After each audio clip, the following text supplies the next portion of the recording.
जगह पर पहुंचा जहां एक भयानक मगरमच्छ पानी से निकला और उसने उस कीड़े को एक ही घूंट में निगल लिया। लेकिन कहानी यही खत्म नहीं हुई। मगरमच्छ के पेट में ब्ला को एक चमकती हुई जहरीली औषधि मिली, जो संभवतः इस जादुई प्राणी की शक्ति का रहस्य थी। बेला ने वह दवा पी ली। दर्द से तड़पते हुए वह धीरे धीरे मगरमच्छ में तब्दील होने लगा।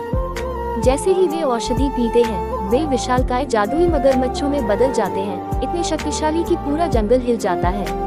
अब एक नया खतरा पैदा हो गया था। वे जादू से अंधे हो गए थे। वे शहर में घुस आए और हर जगह उत्पात मचाया। बुला, जो अब पूर्ण मगरमच्छ बन चुका था, अपने पिता के सामने आया। दोनों के बीच भयानक युद्ध शुरू हो गया, न केवल सत्ता का, बल्कि अपने भीतर छिपी मानवता का भी। लड़ाई के दौरान एक पल के लिए बेला की आंखों में पुराना प्यार चमक उठा, वही जो उसके पिता के लिए था। पापा ने उसे देखा और एक पल के लिए उनकी आंखों में भी भावनाएं उमड़ आईं। उन्होंने एक अंतिम मंत्र का जाप किया, जिससे दवा का असर खत्म हो गया और दोनों पिता और पुत्र अपने मूल रूप में लौट आए।